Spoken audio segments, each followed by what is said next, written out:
Bwana Yesu asifiwe sana, mtumishi wa Mungu. Ninakusalimia kupitia jina la Yesu Kristo, mwana wa Mungu, yeye aliye hai. Jina langu ninaitwa Mwinjilisti Tusajigwe Mboma, lakini jina haswa la kazi waweza kuniita Mwinjilisti Kanyaga Twende. Haleluya! Leo ninazungumza na wewe rafiki yangu, mtumishi wa Mungu, wewe unayempenda sana Mungu.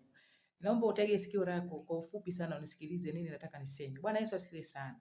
Haleluya! Ninaomba sana kwenye maisha yako, pambana sana kumtafuta Mungu kwa bidii. Kuliko kupambana kutafuta pesa. Kuliko kupambana kutafuta mambo ya duniani yanayopita. Kuliko kupambana kutafuta mali na majumba mazuri ya kifahari na magari. Pambana sana kumtafuta Mungu kwa bidii. Kwa sababu hizo mali, hizo pesa unazopambana kuzitafuta, wala malaika mbinguni hawapendezwi nazo, wala malaika mbinguni haziwafurahishi, wala malaika mbinguni hawaliziki na kutafuta kwako pesa na mali kila siku pasipo kumtafuta Mungu. Bwana Yesu asifiwe sana. Malaika mbinguni wanafurahi pale wanapoona wewe umempokea Yesu kuwa Bwana na Mwokozi wa maisha yako. Bwana Yesu asifiwe sana.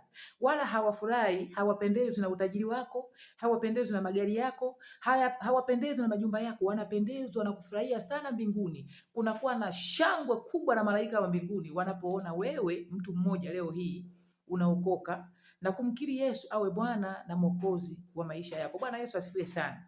Maisha ya duniani yanapita. Majumba na magari tutaviacha. Utajiri wa duniani unapita, lakini utajiri wa mbinguni ni wa milele na milele. Bwana Yesu asifiwe sana. Kwa hiyo nakushauri ndugu yangu hii leo na nakukumbusha kwamba jitahidi sana kutafuta ufalme wa Mungu kuliko kutafuta vitu vya duniani. Jitahidi sana kumpendeza Mungu kuliko kupendezesha dunia. Bwana Yesu asifiwe sana. Kwa sababu hizi mali za hapa duniani unapendezesha dunia. Hata ujapo siku ya kuja kufa hautaondoka navyo mbinguni, utaviacha hapa. Zaidi tu vinakupa kiburi cha kunyanyasa wengine, cha kudharau wengine kwa ajili ya mali zako. Lakini leo nakwambia ya kwamba hizo mali zako unazojivunia wala malaika mbinguni hawapendezwi nazo. Bwana Yesu asifiwe sana. Hebu ngoja tuangalie kitabu cha Mathayo Mtakatifu sura ya 6. Mathayo Mtakatifu sura ya 6 na mstari wa 33, nacho kinasema hivi: bali utafuteni kwanza ufalme wake na haki yake, na hayo yote mtazidishiwa. Bwana Yesu asifiwe sana. Biblia kwenye kitabu cha Mathayo Mtakatifu sura ya 6 mstari wa 33 natuambia hivi: bali utafuteni sana